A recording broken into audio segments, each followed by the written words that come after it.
started. For those of you who've just entered the room, my name is Veronica Parker with AEBG TAP. Today's webinar is AEBG CFAD. It's on AEBG CFAD with Nicole and Neil of the AEBG office, as well as Ryan French from Product Ops. Before we get started, please be sure to post any questions in the chat pod. That's our way of addressing your questions and having dialogue with you. Throughout the course of the webinar, we will stop, and Neil or Nicole or even Ryan will address any questions that you have. So please be sure to post those into the chat pod. Today's webinar is being recorded and will be available via the AEBG website a little bit after the webinar today. So by the end of the day today, the webinar recording will be on the AEBG website, as well as the PowerPoint presentation that we will be using today. If at this time you are unable to hear me, please be sure that your sound icon, which is up top, please make sure that it's highlighted green. That will project sound through your computer. If you are experiencing any technical difficulties at this time, please be sure to type whatever you're experiencing into the chat pod so that everyone is able to, so that we are able to provide you with support. Also, if you cannot hear but you need to dial in, we have provided the telephone number as well as the participant passcode in the important information pod, so please be sure to use that if you need assistance, if your computer is not working and you need to listen to the webinar via your telephone. You are able to use a full screen mode for this presentation today. You can do so by selecting the full screen icon up top. It's 4 arrows facing outward.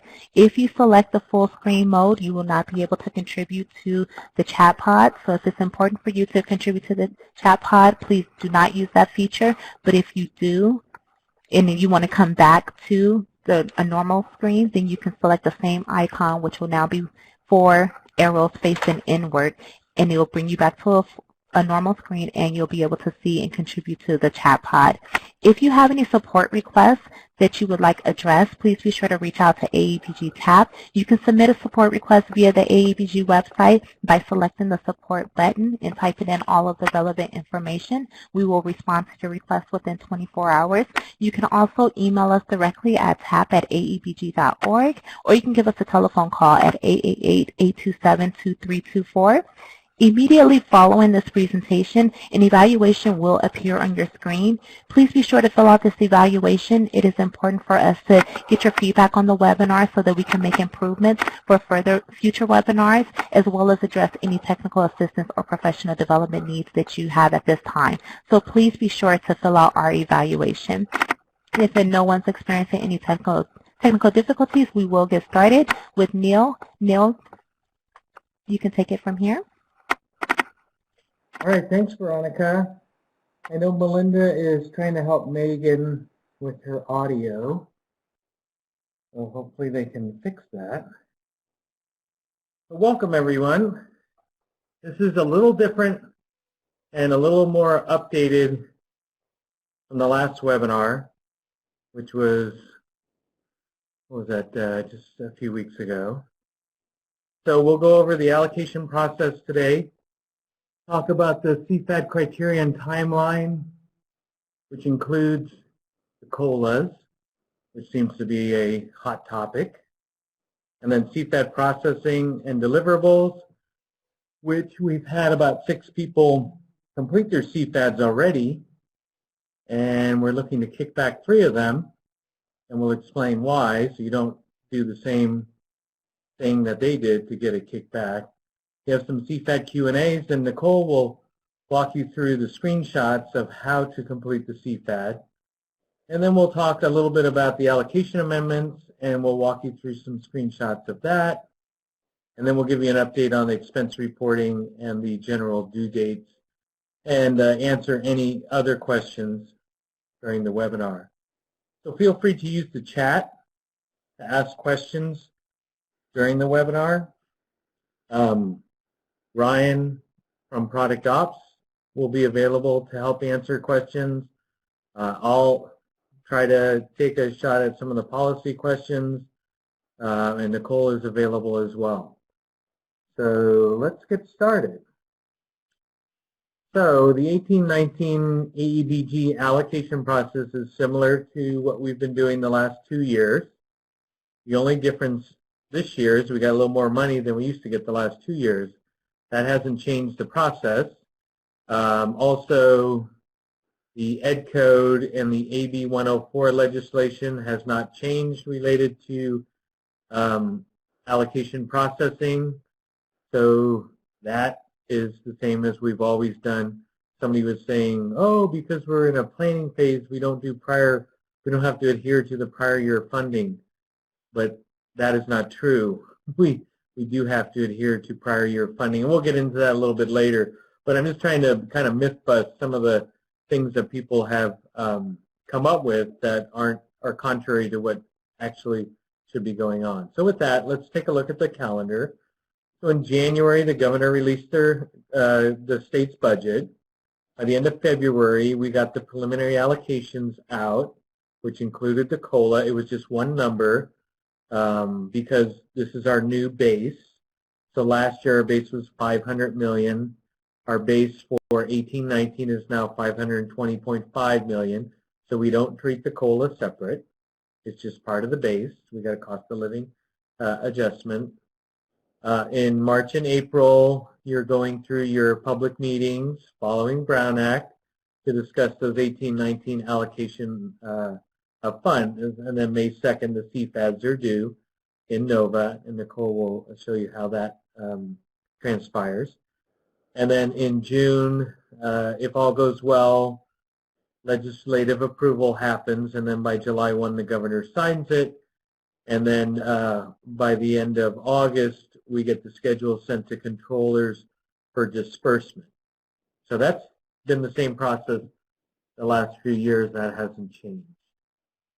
So let's look at the criteria for the CFAD, the Certification of Fiscal Administrative Declaration, or the Consortia Fiscal Administrative Declaration. That's what CFAD stands for. So the CFAD process meets the legislative requirement to have AEBG funding dispersed within 45 days of the governor signing the state budget.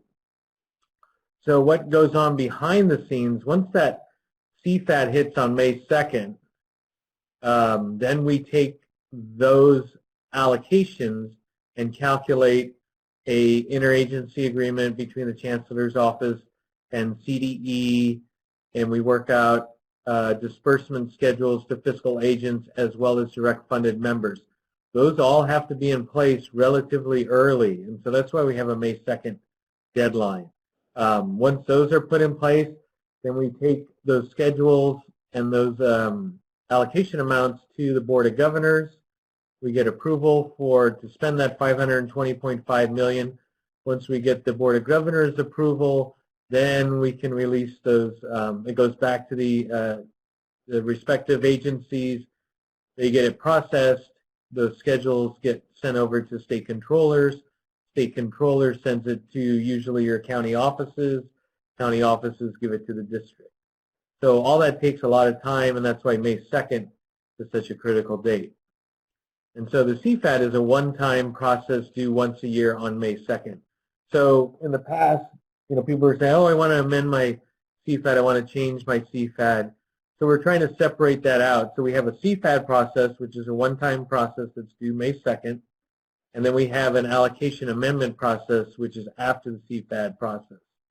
And so the distinction here is the CFAD is used by the state AEBG office to document prior year allocations, because we have a clause in the legislation that says everyone gets the same amount as in the prior year. So we have to document that. So if anything did go wrong, we go back to the CFAD, or if you missed your deadline and we have to use a number because of the sensitive timeline, we go back to the CFAD. So the CFAD becomes that one-time, once-a-year document that we go to that sets up our schedules. In the event of a situation where we don't get a CFAD, we will go back to prior year and use those percentages. Also, the CFAD is used to set up funding disbursement, which I talked about, to direct funded and fiscal agent consortia. So any questions about the criteria for the CFAD, the purpose of it, why we have it due on May 2nd? We're still using prior year legislation language, so that hasn't gone away, and we'll talk a little bit about that if all the members are in agreement, what other options you can do. But technically, we're supposed to go across the board on the cost of living, and everybody gets the same amount or the same percentages as you did in the prior year. But if you're willing to work something out, you can. But the legislation kind of lays out that you can't go less than that prior year amount. So that's why we're going to go through this a little bit more today. So let's see, any questions? I believe, hopefully Melissa has worked out the situation with Megan. Okay, so here's the timeline. Review preliminary allocations for 18-19. You should have already done that because we got those out in February. Set up those public meetings that we talked about. That's March and April. Give yourself plenty of time for members to certify the CFAD and NOVA. A little bit easier this year because you don't have to run around and get signatures. It's just an online certification. But if you have any local board meetings and getting them on local board agendas, that could be problematic. So, I mean, we're talking, this is the first week of April. You have less than a month. If your board's not meeting this month and you haven't got, through your processes, and we're not saying that you have to have a local board process. All we want is the official representative for the member to sign off on the box or check the box. And so if the local board gave that person representative capacity to represent their district, there shouldn't be any problem with that representative signing off. Now, if there's some local district policy or something like that that it has to go back to the board, then you should have been planning that a long time ago to get that before the May 2nd deadline. Otherwise, we'll just use last year's allocation percentage. But just keep that in mind. And I would check to see if any of the members are going to have hang-ups like that, despite them being the official representatives of the district. But there's always local board stuff that goes on. So like I said in the last one, failure to have your CFAD certified by May 2nd, 2018 will force the state to use prior year allocation percentages. So let's pause there and see if we have a couple of questions. So Monica says, if there was an allocation amendment, would the state go back to the most recent allocation amendment or to the original CFAD? So Nicole says the state would go back to the original CFAD. Yeah, because, so Monica, because amendments can change throughout the year, we've seen some people amend their allocations 3 or 4 times. So which would be the one to pick? Plus, people are amending allocations for certain reasons, things that are going on in the region. So we have to go back to a point in time that's across the board for everyone, and that CFAD submission seems to be the point in time that we're going to use because that's a one-time process. And so we've set it up where the CFAD is the one-time process that we could go back to year after year, and then we allow you to amend your allocations throughout the year for whatever purpose, whether that's regional need, activities, projects, carryover, whatever changes are going through in your consortium, you have that flexibility throughout the year to amend those allocations. So, but for the state, we will use that May 2nd delivery of the CFAD as the one we'll go back to, because that has the original amount. And that's why we're having it as separate processes. Okay, let's go on to the next slide. So for CFAD processing, and this has to do with the COLA and options that we talked about. In addition to regular CFAD processing, the 18-19 COLA would be across the board increase for all members. So that's the standard. It's a cost of living increase. It's supposed to go to all members, and that's the way the intention was. Now, as an exception, and this is an exception, If members are in agreement and you want to do some kind of allocation based on need, or you have some new members, or there's too much carryover that somebody has, or there's some members that are being reduced or not participating anymore, or you have some projects that need resources, you could use those funds as you see fit.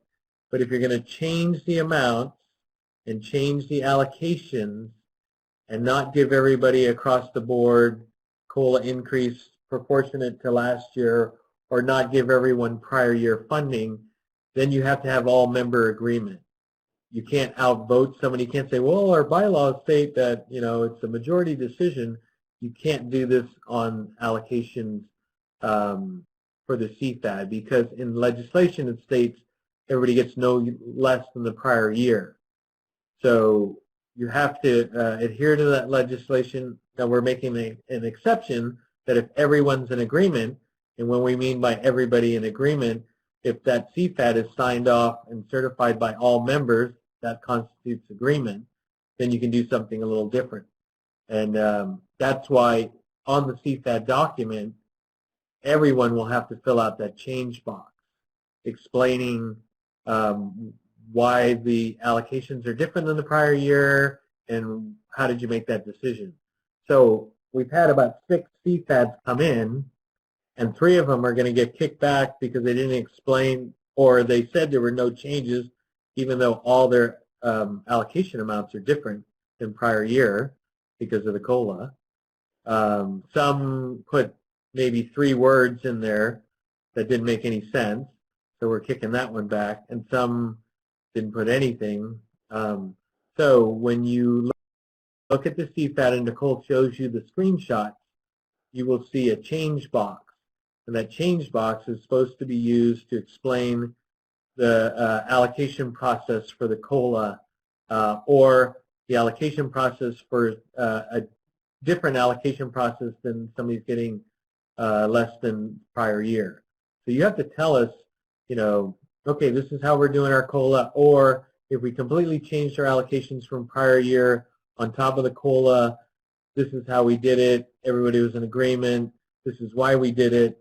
Those kind of things have to be explained. So of the 6 CFADs we saw, only 3 of them explained that. The other 3 did not explain the change, did not explain the process, so we're kicking those back. So let's see, Monica has a question. So when we put in change in funding amount to each member, we need to explain why we changed this. Absolutely.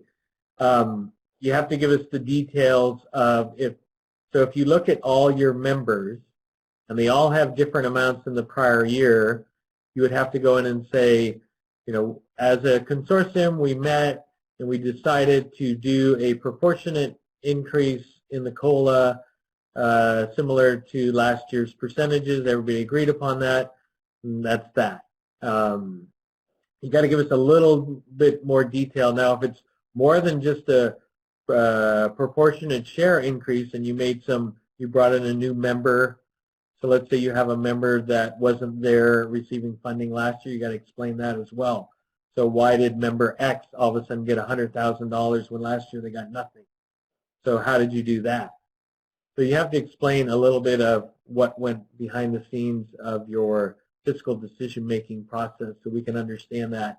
And so we can see that the governance process and the decision-making process is working well in your consortia, and there's no need to investigate to see if some of the state level regulations were violated. So hopefully that makes sense. So I'll pause there to see if we have any questions, because this one's pretty critical about those options. And we've had a few interesting questions, like somebody said, oh, the legislative language regarding prior year was suspended because we're in a planning year. That's not correct. So prior year funding has not changed. Let's see, Laura has a question. To clarify, this will be included in the narrative box of the fiscal agent portion, correct? So Laura, it's in the change box.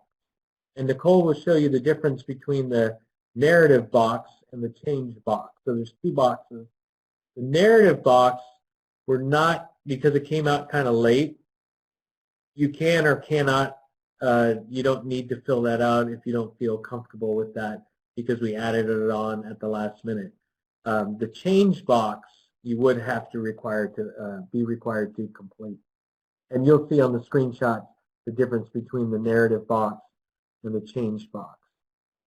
And Monica says, no, this is under the narrative. Okay, yeah, correct. It's under the change box. So there's two boxes you'll see in the screenshot, the narrative box and the change box. And those are the two boxes. So, all right. So let's move along, and then we can get to the screenshots. So, and this kind of goes over what Monica and Laura are talking about.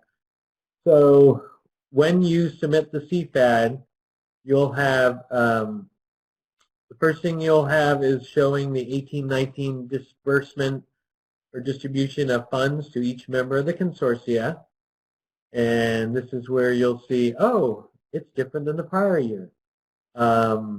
Also, you'll have a narrative. There'll be two narrative boxes. The first one asks, how does your fiscal allocations align to your planning? And since you haven't completed the annual plan, we thought that was premature. So you can say that through the planning process it did align. Other people said we couldn't get that before a board in time.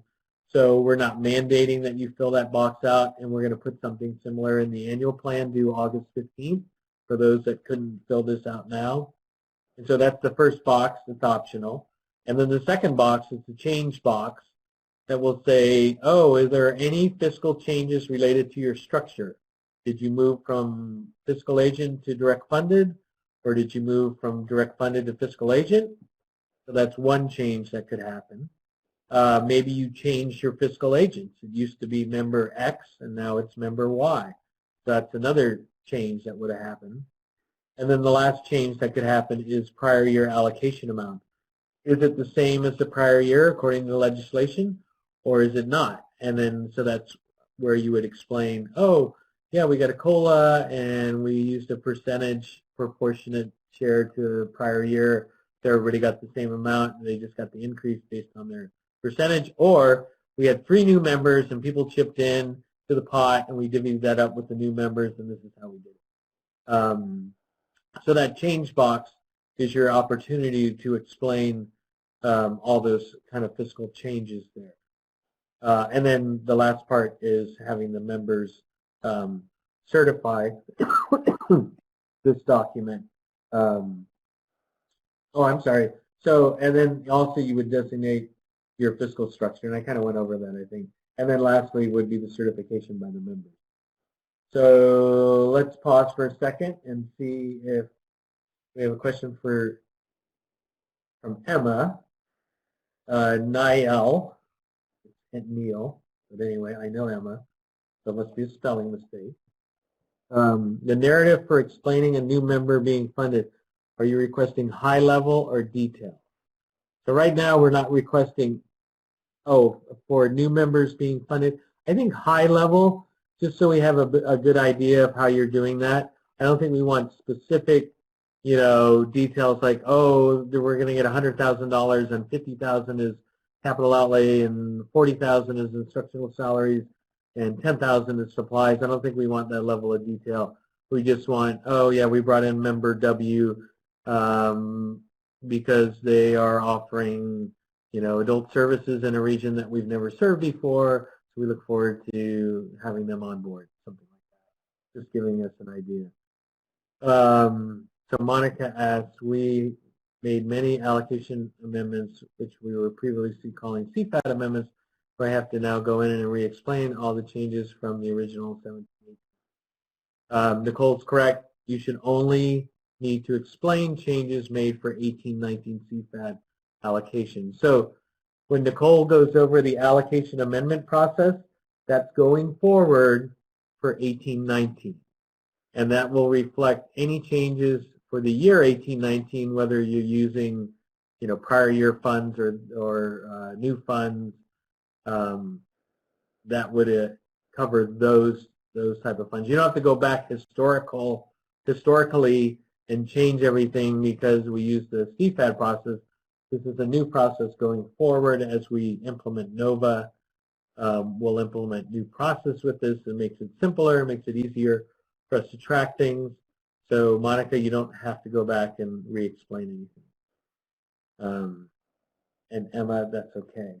Sometimes I spell Emma with one M, so don't feel bad, but not really. Okay, so here are some Q&As. What happens if I miss the May 2nd deadline? So the answer is the state will use prior year CFAD allocations. In the case of COLAs, of proportionate percentages. So if last year everybody got 20%, this year everybody gets 20%, and that would include the COLA. If all the consortium members approve a change to the allocations, can a consortium change member allocations after May 2nd in November? Yes, this is like Monica's question, and we'll cover that under allocation amendments, but that's separate than the CFAD process. Member allocations can be changed throughout the year. Can we outvote a member that doesn't want to go along with a different allocation object? No, decision-making bylaws do not apply to the CFAD process. AB 104 legislation is clear on prior year, not year, funding. All right. So now before we get into the screenshots, any last questions? Because Nicole's going to take over and go through the technical part of using NOVA, and I'll try to be in the chat to answer any policy questions. So feel free to use the chat. And then Nicole, I'm going to turn it over to you to work on the screenshots. I'm going to mute my mic. Okay, thanks, Neil. Hello, everyone. My name is Nicole Alexander with the AEBG office, and today I'm going to walk you through the CFAD submission process in NOVA. So before we get started, you might want to change your screen to the full screen view, which Veronica went over prior to the start of the webinar. You might want to, at this time, in order to see the screenshots better, and you can do so by clicking on the 4 arrows icon that is located on the top right-hand side of your screen. Please note that when you do this, you will lose access to the chat pod. So I also want to take a moment just to go over a few helpful tips. This is the login page for NOVA. If you have forgotten your password, you can reset it by clicking on the Forgot Your Password link. You would simply type in your email address and click on the link right below that area that says Forgot Your Password. The system will then generate an email which will send you a new password to log in. And once you're able to successfully log in, you'll want to update your password to something that you can remember under your profile settings. For an optimal experience navigating the NOVA system, please use the Chrome browser, as that is the most compatible browser with the NOVA system. And also, once you're logged in, please be sure to check your profile settings to ensure that you are associated with AEBG and the correct consortium. And you can do this by hovering the mouse over your name that's located on the right-hand corner, top right corner of the screen, and clicking on Profile. Okay, so let's get started. Once you log into the system, select AEBG under Funds, located on the blue navigation pane on the left side of the screen. As you navigate through the system, you can access most of the pages from this pane. Once you select AEBG, it will direct you to the main consortia dashboard, which is shown here. And one quick thing I'd like to mention is that as we have launched the CFAD process, the navigation has been slightly adjusted. So if you are looking for your consortium's 17-18 member budgets and work plans, you can access them by selecting 2017-18 from the year filter that's located on the top of this page. The system defaults to fiscal year 18-19 upon logging in. Later on in this presentation, I'm going to preview some of the upcoming changes that will be launched at the end of April. So this will change, but for now, if you do need to access your 17-18 budgets and work plans, this is how you would do so. So to access the 1819 CFAD, once you're logged in, from this list, find your consortium and then click on it. Once you click on your consortium, you will find that it takes you directly to the 1819 CFAD sections, which are located on the blue navigation pane on the left side. I want to mention that we are using the test site for these screenshots, so please don't be alarmed if you see your consortium and if you see information that just doesn't look quite right. We've been kind of playing a lot in there. So the way the CFAD process will work is that the consortia primary contact will enter and submit the CFAD, and the member representatives from each agency will review and approve. I will go through the details of what this entails in the slides to follow. The CFAD consists of 4 sections, which include Fiscal Declaration, Agencies and Certifiers, Member Allocations, and finally the preview, and this is the preview section, this is the section where you will be submitting.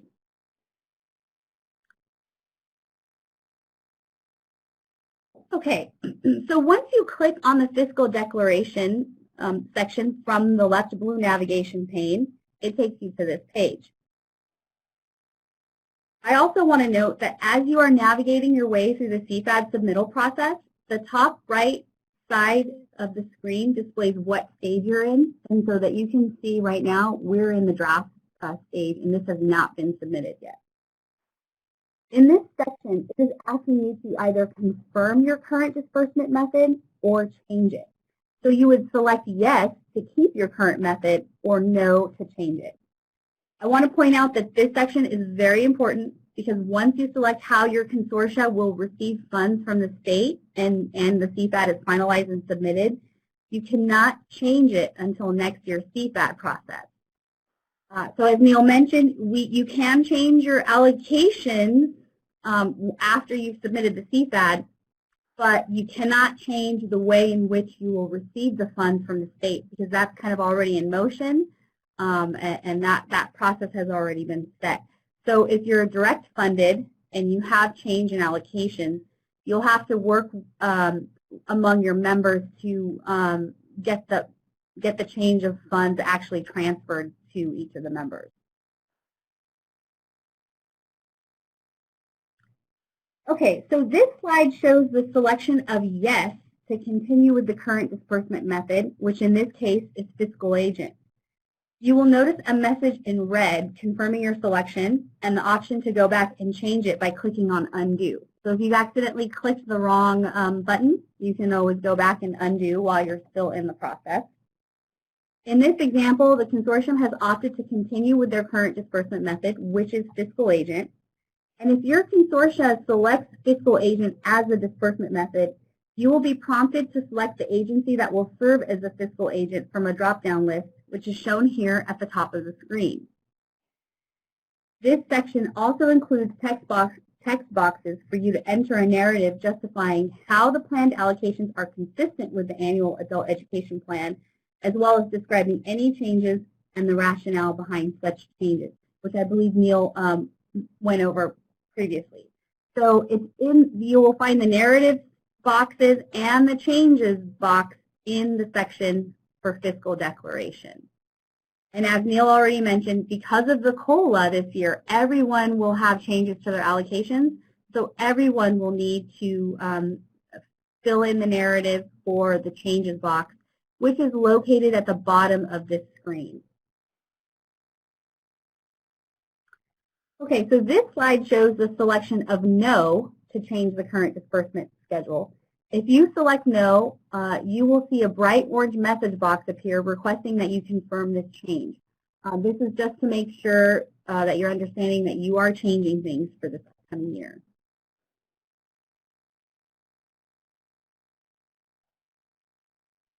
Okay, so once you confirm that you are changing your consortium's disbursement method, it will take you to a screen to provide a justification for this change. So this is what's shown here. Once you complete the fiscal declaration section, select Next at the top right side of the screen, or you can navigate to the next section by selecting it from the blue navigation pane on the left. You will also notice that the text boxes at the bottom of the screen for you to enter your narrative describing how the planned allocations are consistent with the annual plan, as well as the change box for you to describe the changes that were made, are located in this area as well. Nicole, there's a couple of questions. Okay. So there's one question that says, could you please show where the undo button is? Okay, I'm going to go back to, okay, so once you answer yes or no, at the top of the screen you will see text in red that indicates to confirming the selection that you chose. And in blue right next to it, you'll see language that says click here to undo, and that is a link that you can click to go back to the previous page. Okay, and Emma had a question. Are we able to save our CFAD work and submit on a later date, or do we have to submit once we log on and start answering? And it looks like, I think Ryan just answered. He says you can come back and work on the CFAD at any point. Once submitted, the inputs become locked. Yes. And that's how I understand it as well. You can go in here and start working on things, and it'll save what you've already entered. And then Monica from Mendocino had a quick question. If she did need to go back and then change the verbiage in the change box, how would she edit this? You can make changes to the CFAD up until the point that you've hit the submit button to submit to your members for approve.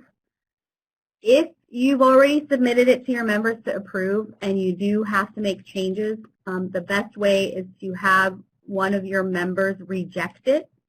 If they reject it, it'll kick it back to you, and it'll open it back up for you to make changes and make edits.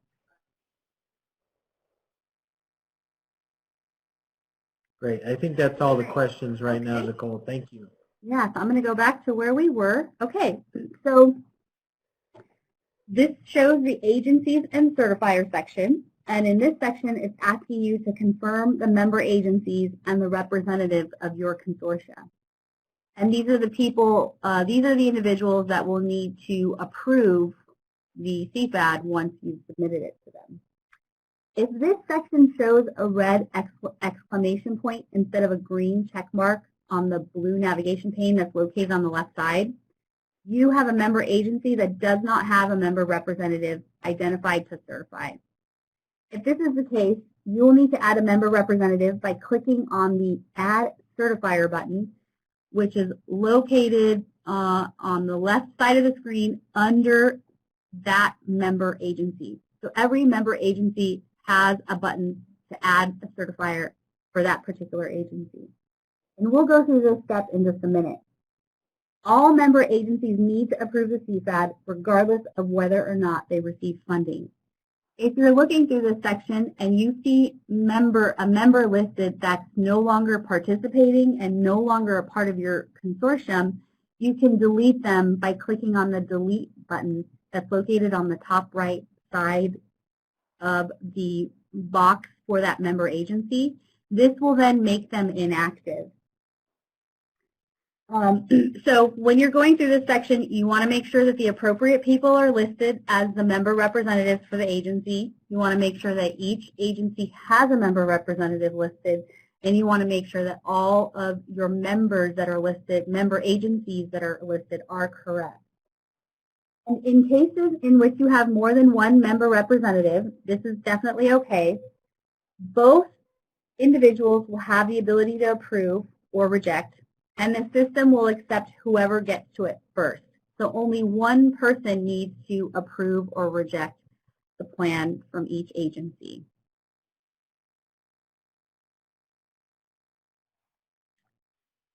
Okay, so I'm going to go through how to add and remove certifiers. So we're still in the agencies and certifiers section. And in order to remove a certifier, you would click on the trash can icon that's located next to the individual's name. And to add a certifier, you will click on the Add Certifier button that's located on the lower left corner of the screen under that agency. Once you click on the Add Certifier button, a pop-up window will appear for you to enter the name of the person you are adding. If they are already a NOVA user, as we have a lot of funding streams in NOVA now, so we do have individuals that might not already be an AEBG user, but they're associated with another funding stream, their name should appear from a drop-down list and allow you to select them. I would check that first and start typing in their name, which will automatically populate and pull them up if they are already a NOVA user. If they are not already a NOVA user, they can be added by clicking on the Invite Them Here link.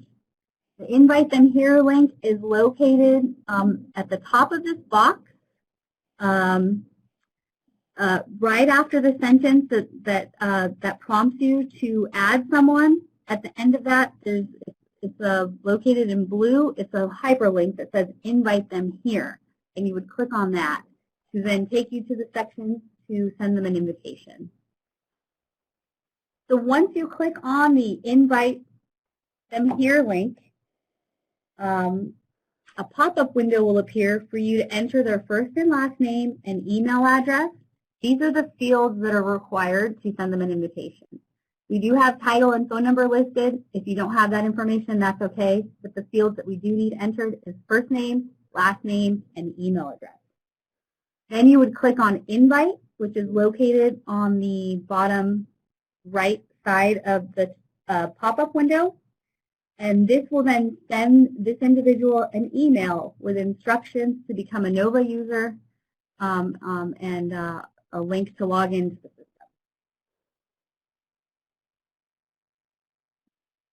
Nicole, we just have a couple of questions, and we'll share it out for everyone.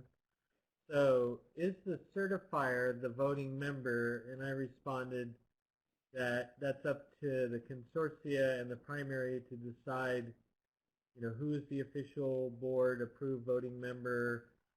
You can have the certifier be one of those people, or they don't have to be. It's really up to their decision. So when somebody, Nicole, when somebody adds an extra member rep to be that certifier, that's up to them whether they're a voting member or not. Yes. Okay, and then from Yosemite, what if the member representative listed are not correct? Do you have to completely delete them from the profile? How would you update and correct that? Right. So if the member representative that's listed is not correct, you'll need to delete them by clicking on the trash can icon that's located next to their name. And then you would need to click on Add Certifier to add the individual who is the correct person and go through that process to add them. Okay. And then here's a follow-up question on the certifier. So you can have a certifier on there in addition to like an official member rep, and they're wondering, do they have to remove them and add them during certain phases of NOVA? I don't think they have to do that. They can have multiple people listed for each member if they all have different roles. It's just, how do you work that with kind of the official person certifying stuff when you have multiple reps listed? Yeah, so I want to clarify, if they remove them as a member representative, it does not delete their NOVA account. They will still have access to NOVA, but it does remove them as being a member representative for that agency. If you have multiple people, but you only want one person to be the certifier of the CFAD, I think right now the way we have it set up is you have to work that out internally so that everyone understands who would be the certifier. We don't really have a way to kind of, if you have more than one member representative listed, we don't have a way to tell NOVA that only this person will be the certifier and this person will not. And then I will ask Ryan if I have that, if I am understanding that correctly. Okay, and then here's one from Solano, a suggestion probably for Ryan. Can we put the invite for the members in bold or all caps to make it more user-friendly? I added someone this morning, but it wasn't very intuitive. So Yeah, I think that's something we can share with our developers and take a look at if that's possible. And Ryan's saying yes, we can. Yeah, that's no problem. I've made a note of it. Yeah, and just a point of clarity on contacts versus approvers. So in the member space, there is an area where you can input member representatives and their roles. That is different from the CFAD where you would have the approver. So those can be consistent or they don't have to be consistent. So if anybody had that question. Okay, so maybe this is similar to along those lines. Laura says, would all member representatives have to accept the CFAD then? I think it's only the ones that are set up for the CFAD to be the approvers. Is that correct? So if your agency has already entered, if your consortium has already entered, identified folks as member representatives for that agency, they will show in that section. And so if you have multiple member representatives, it will show in that section. And all member representatives will have the ability to approve or disapprove or approve or reject the CFAD. And the system will take whoever gets to it first.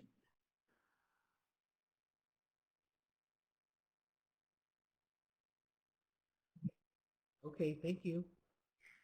Okay, so I'll move on. So now we're in the member allocation section, which is shown here on this screen. This section is asking that you enter the 18-19 allocations for your consortium members. The total remaining amount shown in red is the amount that has not been allocated.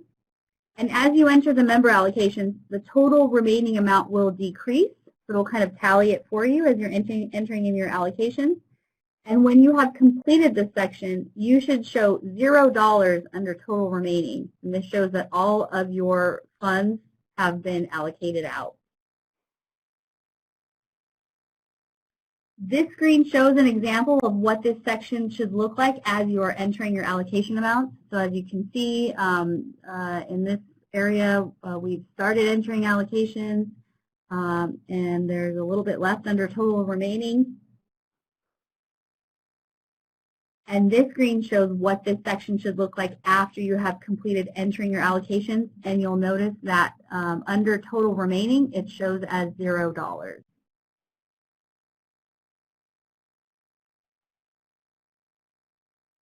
And once you have allocated all of your funds, you'll click Next to go to the preview section. So you can click Next on the top right side of the screen, or you can click on Preview, which is located on the left side blue navigation pane.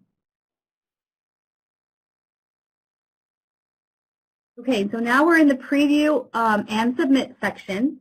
And the Preview section is where you will conduct a final review of your CFAD information. So you'll look at everything that you've entered. And when you are ready, you click on the Submit button that's located on the top right side of the screen.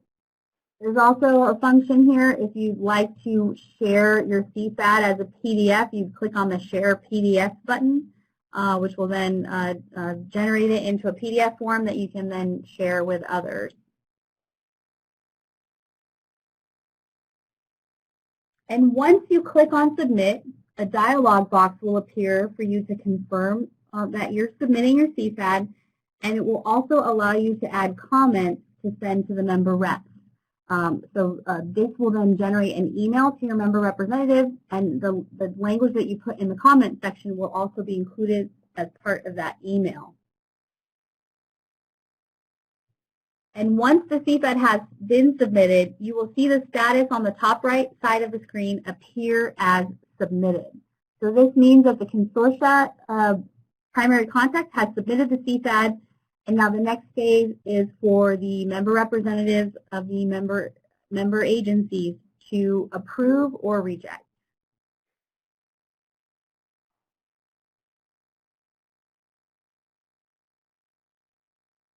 Okay, so that concludes the responsibility of the primary contact to submit the CFAD. Now we'll go into the process for each member agency to approve or reject the CFAD. And once the CFAD is submitted, the member representatives will receive an email with a link to access the CFAD. And this is what's shown here. This is the email that they'll receive. It lets the member representative know that the CFAD has been submitted, and it also includes any of the comments that the primary contact has included when they submitted the CFAD.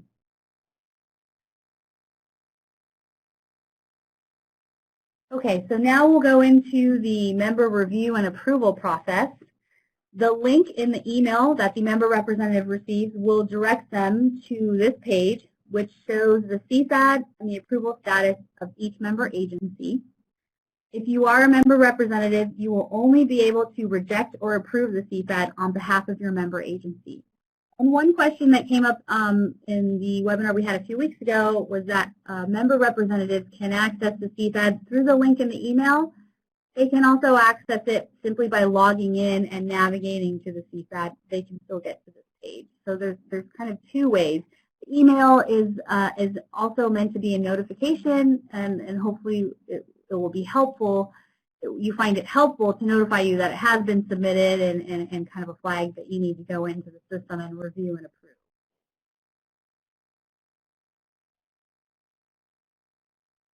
Okay, so if the member representative reviews the CFAD and they don't like what they see or they don't agree with it, if you select Reject to disapprove the CFAD, a dialog box will appear for you to enter any comments with the reason for the rejection to send to the other member representative. So you would simply type that information in this comment box and then click OK. And this screen shows what it looks like when a member representative has rejected the CFAD. And this screen shows a member representative that has not yet reviewed the CFAD. And there's an option here in which the primary contact can send an email reminder to that member representative through the system. And then this screen shows a CFAD that has been approved by all of the member representatives. You will notice that the status has changed to members approved, located on the top right-hand side of the screen. So this completes the step-by-step process of submitting the 1819 CFAD. I want to mention that once the CFAD has been approved by all of the member representatives, it is locked down and changes can no longer be made, even if it is submitted before the May 2nd deadline. So you might want to hold off before actually submitting it until you know for sure that this is how you'll be moving forward, because it will be locked down. So before I move into the other slides, as far as what's coming up with NOVA, let me look at some of these questions over here. Yeah. So Nicole, Ryan's been answering a few of them, but Paige did have a question about does NOVA not specify the person as a certifier? Can it be changed to list as the certifier? And Ryan replied, a member contact will be identified as an approver in the CFAD. You may be looking at a member page in the contact. Yeah, and I don't know if this question is referring to the fact that certifier is not in the title or in the user role. But right now, the certifiers or the approvers for the member agencies are the member representatives. And so, Nicole, if they wanted to change that and add an additional certifier, I mean, that would be up to them to note who's doing what, since they have multiple members. Yes, and they can add additional people in the agencies and certifiers section.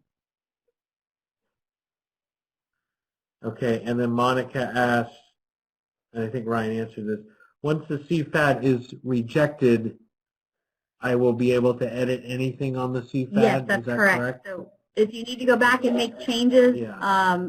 Then you would need to have one of your members reject it so that it will open it up for you to make edits. Okay, and I think Ryan's covering the questions, but we just wanted to repeat it in case people weren't looking at the chat box. So okay. I think we're good. Okay, so let me click onto the next screen. So as I've mentioned, we are working on launching some new features into NOVA, and that's going to include the expenditure reporting piece and the allocation amendments piece. And with that will come some updated navigation. So in these next few slides, I'm going to preview some of the changes that will be coming soon to NOVA, and you can expect these updates to be live by the end of April. So this is not what it looks like right now, but these changes will include an update to the way you can navigate to your consortia's main page and corresponding member agency pages, and it will also include updates to how you can amend your allocations. And these are the two pieces that we'll go over today. So once you log in, you'll select AEBG under Funds on the left blue navigation pane, and you'll be directed to the main Consortia dashboard, which will now be labeled Consortia and Members. And from here, you can scroll through the list to find your consortium. And also in this page, you can navigate directly to your consortium's member agency pages by clicking on the arrow that's located next to the name of your consortia. So this screenshot shows what that looks like. If you click on that little arrow, it shows Allen Hancock Community College Consortium, and then it shows links to their member agencies. So you don't have to go through the consortia main page anymore to get to the member agencies. And then once you click on the link for your consortia, you will be directed to the main consortium page, which will now look a little bit different. In this area, this is where you can update your consortia level information, such as contacts and allocations, and where consortia level documents are housed. And the following screenshots show what this looks like. So it's going to be one long page that you can scroll all the way down to access all of your consortia information. So you don't have to click into various areas anymore. It's all going to be one page. And I couldn't fit it all in one screenshot, so this is kind of the top of the page view, and you can see it starts off with your consortia information and your logo. Below that, you'll find your consortia contacts listed. If you keep scrolling, as you continue to scroll through your consortium's main page, you will see the document repository for the CFAD, annual plans, and any other supporting documents. And you'll now notice that previously all of the documents were lumped together. Well, now with these new updates, the documents will be separated by type and hopefully make them easier to locate. So you'll have separate repositories for your annual plans, for your CFADs, and for your supporting documents, any other documents. We're still on the main consortia page here. So as you continue to scroll, you will find a list of the member agency pages and the allocation section. You can also navigate to your member agencies from this page. These are hyperlinked, which will take you to the member pages. And this screenshot shows scrolling through to the bottom of the main consortia page where the member budgets and work plans can be accessed. In a few slides, I'm going to go over the allocation changes. So I'm going to go back to the slide previously. This is where we'll be starting from. This is where you will click to get into the area where you can make amendments to your allocation. Okay. And then this screenshot shows the member agency page. And this is where member level contacts can be updated and member work plans and budgets can be accessed.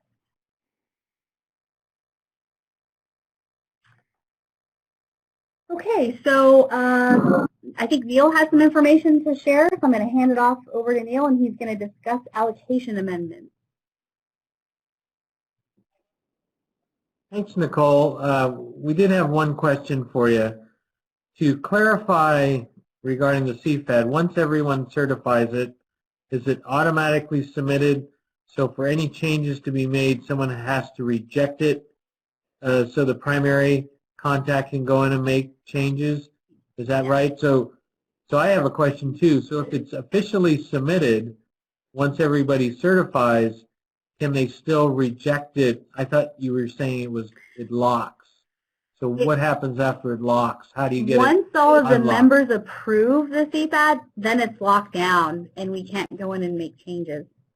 So there's kind of two pieces here. You've got the primary contact of the consortia that's submitting the CFAD, and they're submitting the CFAD for the member agencies to review and approve.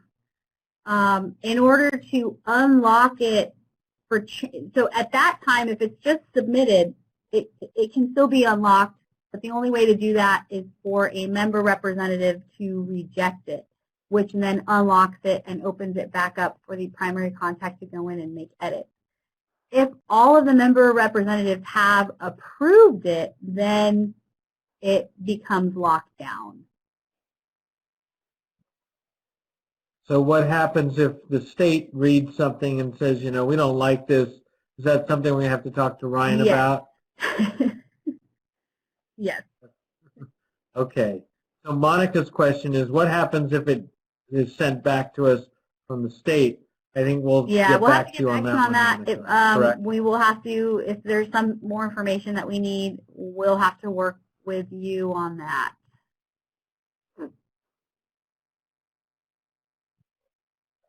Okay. I don't know if Ryan has anything to add to that. Yeah, I was typing. A consortia lead can reverse the status of the CFAD. So once it's submitted and it's been fully approved, it goes into the member approved status. It's completely locked down, but we always try to have a kind of a way out so we've never painted ourselves into a corner. So if the state does kick it back, we can reverse it into draft mode, but that can only be done by the consortia lead. Okay, that's great. Okay, great. Thanks, Ryan. Sure. All right, and then one last question from Emma, and then we'll get into the allocation amendments. Will the consortia director need to go in and do a final submit on behalf of the consortia like we did last year by signing?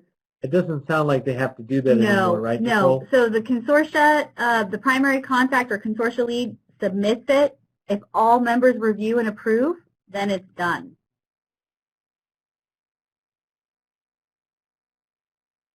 Okay. So I'm going to cover a couple of slides right now and then bring Nicole back. And I see we have a few people typing, and we'll get to those questions in just a little bit. So for allocation amendments, here's a little background. So you need to pay attention to this because this is new, because we're separating the CFAD process from the allocation amendment process. So AEBG member allocations can be amended after the CFAD is submitted. And the consortia can adjust allocations throughout the year with the consent of its membership based on member activities, carryover, regional needs, etc. So when you do the allocation amendments, you still have to have full 100% agreement. You can't say like, oh, this member and this member are going to switch money, but we're not going to tell the other 6 members about this. No, when you do an allocation amendment, everyone has to be aware of that. And so we're working on this process. But you can do that throughout the year because we realize things change. Regional needs, member activities all fluctuate throughout the year. So you have the flexibility to make those changes. However, these adjustments do not impact or change the CFAD, as the CFAD is a one-time, once-a-year process, and we kind of went over that. And also, these allocation adjustments, amendments, do not affect the prior year allocations by members that we use in lieu of no CFAD or a late CFAD.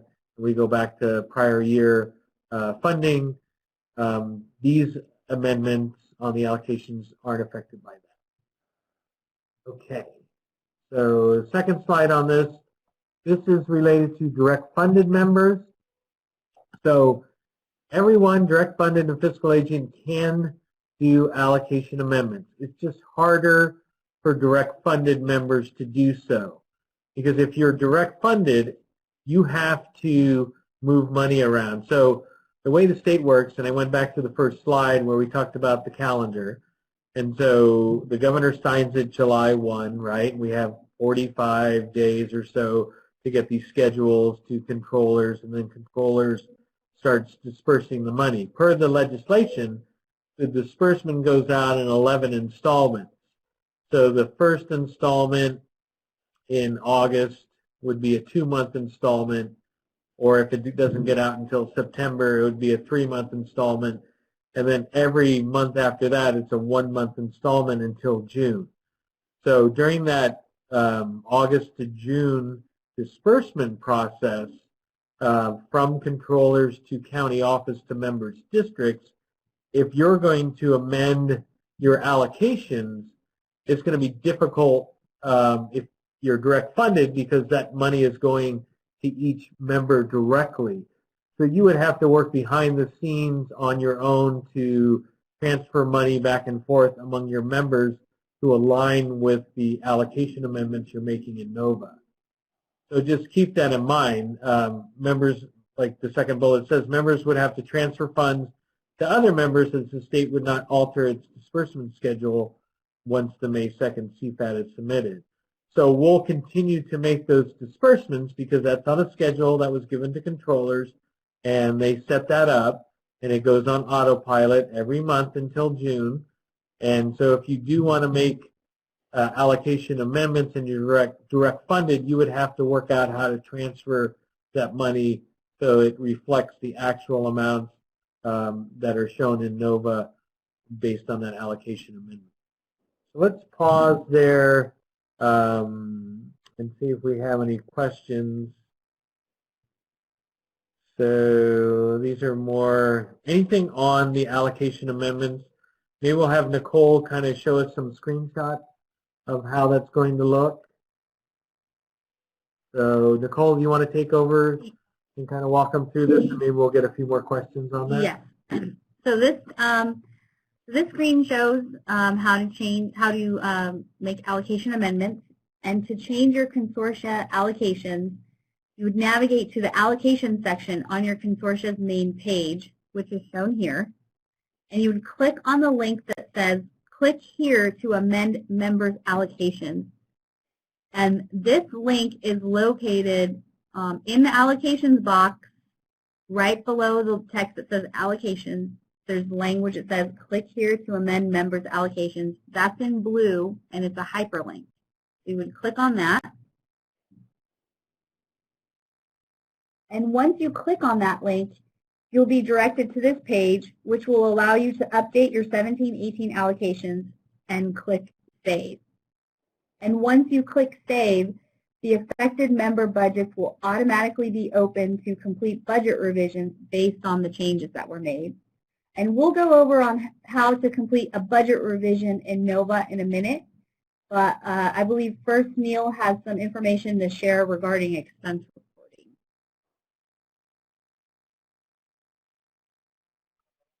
Thanks, Nicole. Nicole, hang on there 1 second. We do have just a couple of questions. So let's see. CFAD question. If the CFAD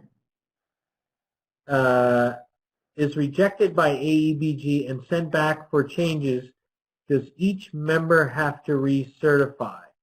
And I don't know if you know that, or is that a Ryan question? I would, okay, I can Ryan. answer if you like. Go ahead, Nicole. Yes. So if it's rejected, it'll go back into the draft status. Changes can be made, and once it's resubmitted, all members would need to recertify or reapprove it.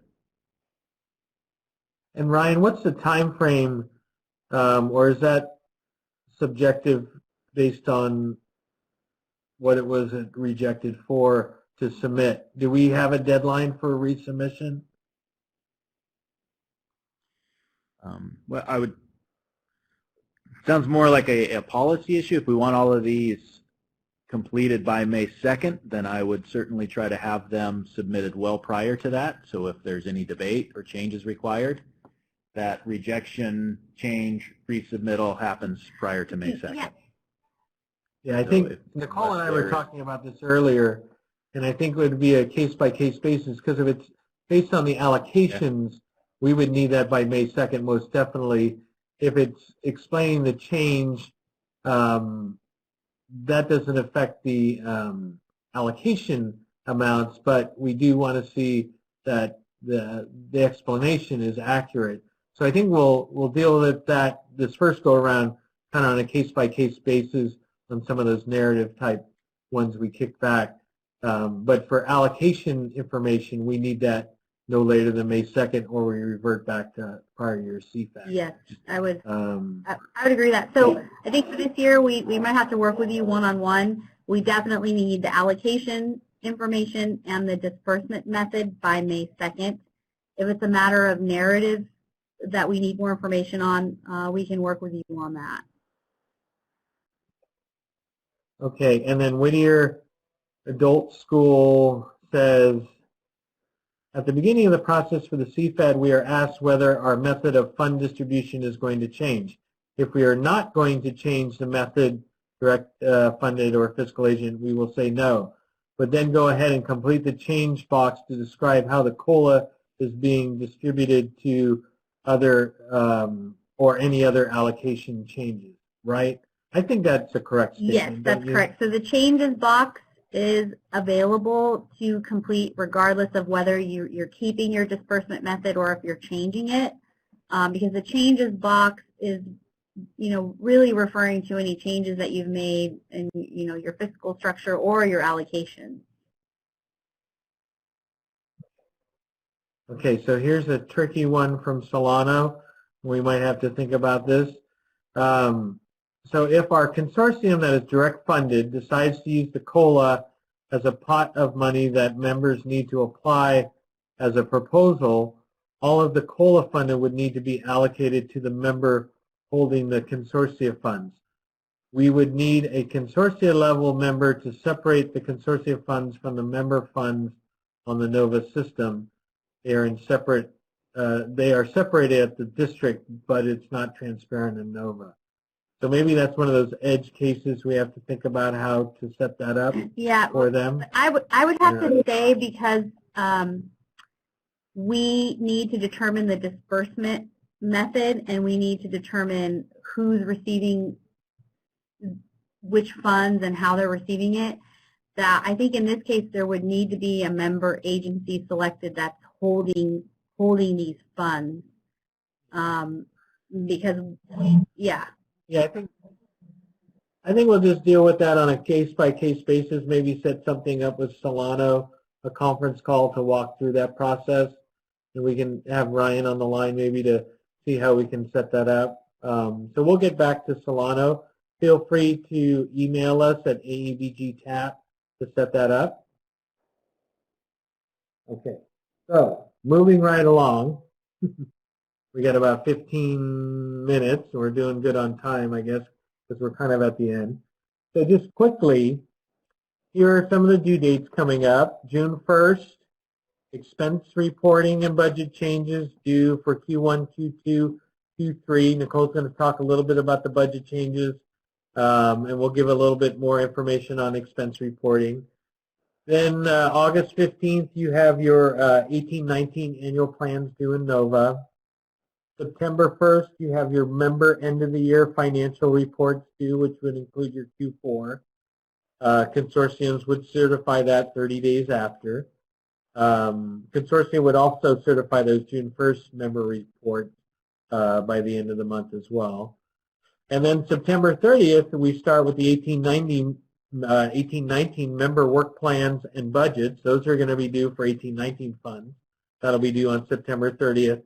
And then consortia certification 30 days after that.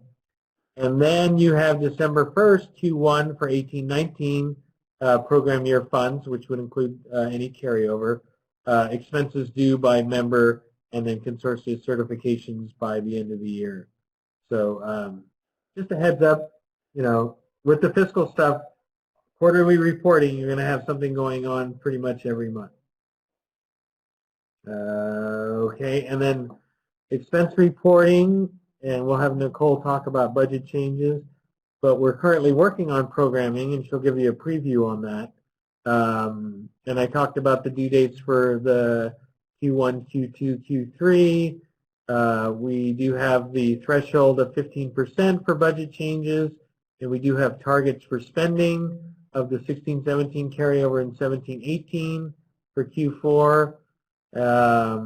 And if you don't meet those targets, we'll have a little corrective action drop down that you'll complete to say why you didn't meet that, and that still allows you to spend those funds, especially the 16-17 carryover funds. They don't expire until 12/31. So if you don't meet that 60% at the end of June and you fill out the corrective action plan and it seems logical because maybe a fiscal agent held the money or there was some mix-up or whatever, then you would have that additional 6 months to spend on that fund.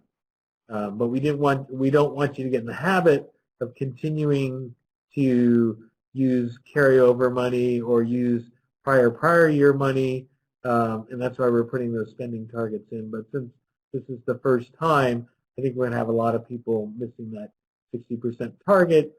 You'll have to do the corrective action plan. We'll review it and allow you to continue to spend down that. But just keep in mind that if you continue to complete corrective action plans, we'll probably have to do some targeted technical assistance. And if that doesn't work, you might get into ineffective member status. But that's kind of way down the road. But I wanted to give you the heads up on that one. Let's see. So let's bring Nicole back for the last part and talk about these budget revision slides.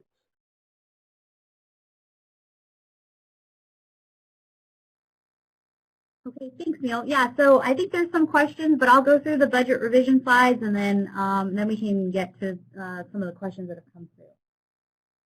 So the following screenshots show how to complete a budget revision in NOVA. And from the member agency page, scroll to the bottom of the page and click on the budget and work plan link. So if you've had allocation changes, or if you haven't had allocation changes but you need to revise your budget, you can do so. You just need to navigate to the member agency page, scroll all the way down to the bottom, and click on Budget and Work Plan, which is shown here. And once you navigate to the Member Budget and Work Plan section, click on the Budget section, which is located on the left blue navigation pane. And this screenshot shows the Budget section where you will update your budget by object code to reflect any changes. You can also update your carryover amount from 16-17 here. And scroll through this area to update your budget by object code. And in this example, the allocation was changed, and as a result, the budget needs to be revised. And it indicates that because there is an amount showing under remaining amount.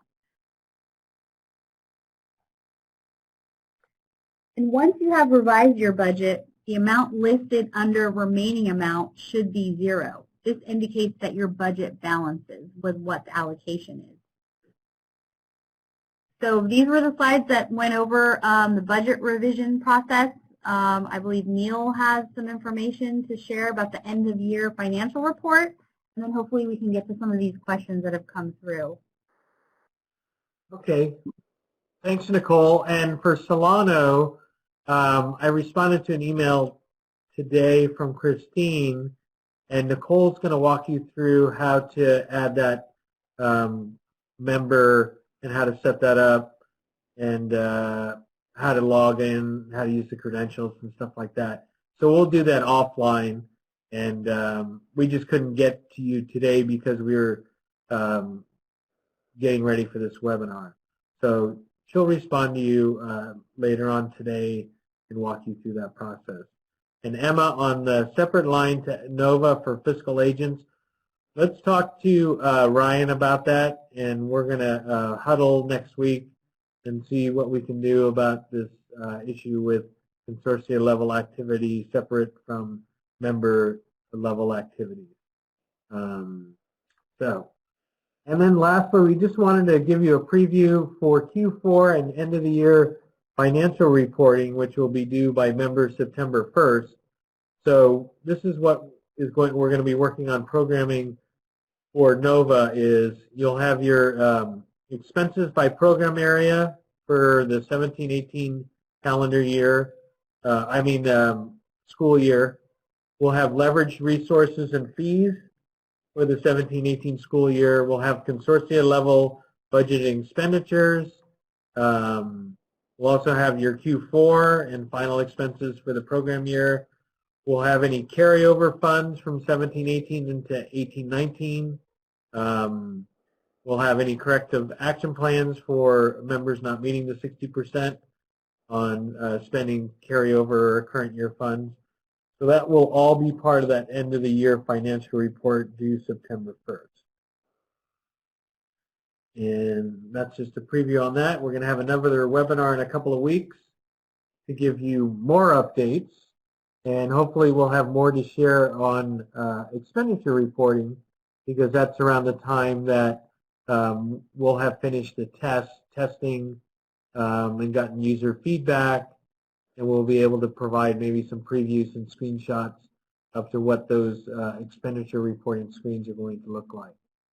So with that, we have about 10 minutes open for questions. And Nicole and Ryan will open up the mics for you guys.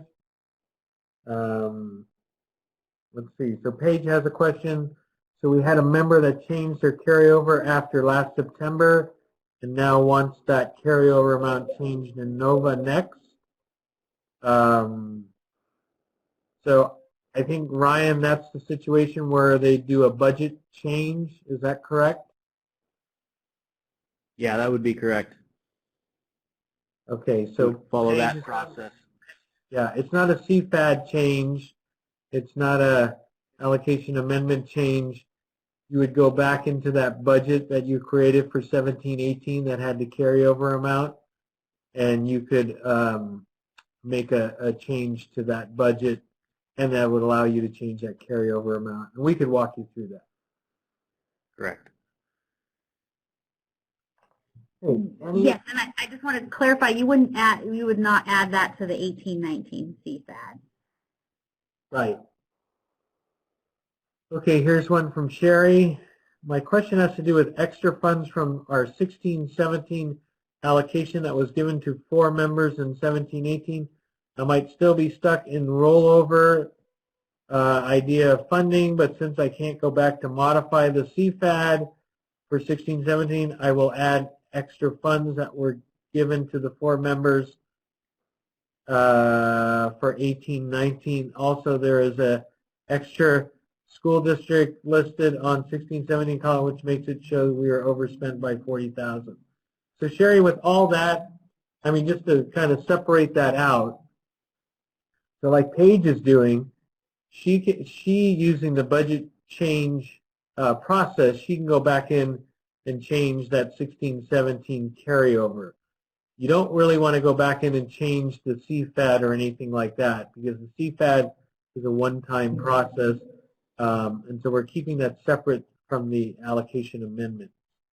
And so we'll have to adjust that thought process that we're not changing CFADs anymore.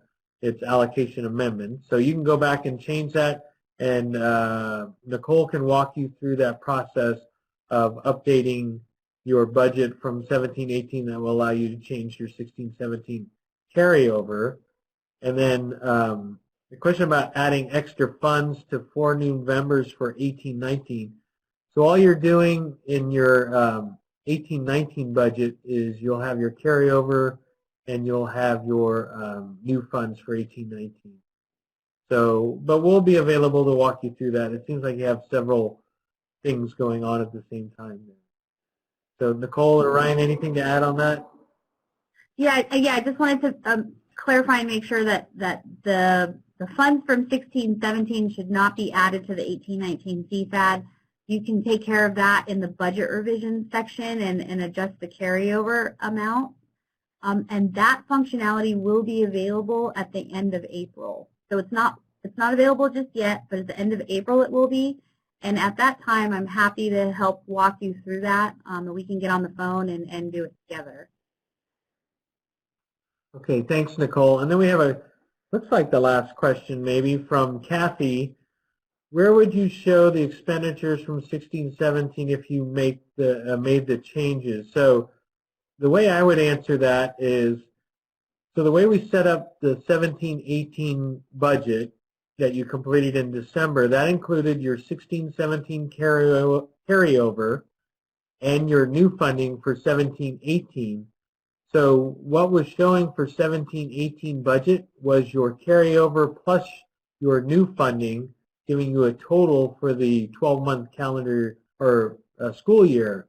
And so when you show your expenditures for that school year, when you report Q1, Q2, Q3, you'll be reporting your 16-17 carryover expenditures as well as your 17-18 expenditures on that new money.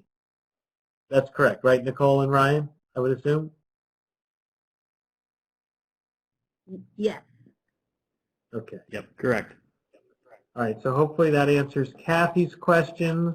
So when we do open up those expenditure reports, we're hoping for the end of this month, maybe early May. Once we open that up, you'll be able to report those expenditures on the carryover for 16-17, as well as any expenditures on 17-18. Let's see. And I don't know, I think that's it on the questions. We have 5 minutes. If there's any questions we missed, Veronica, do you think we got all the questions? Did we miss anything? No, from what I can tell, you guys answered all of the questions. Okay. Ryan or Nicole, any parting words?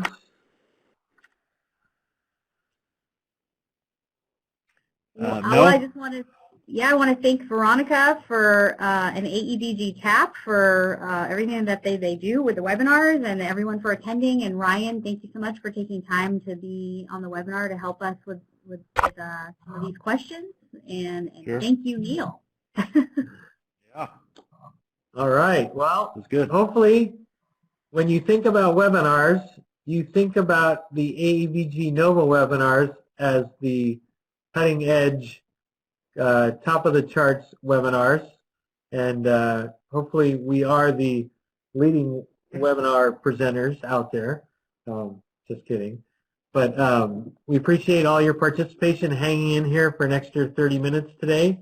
And we will do this again in 2 weeks. We know it might be excessive hand-holding, but when you're rolling out a brand new process, I think this is critical to having a lot of communication and webinars. And we try to get back to you within the day on your emails because we know you're stressed out with new processes just like we are stressed out with new processes.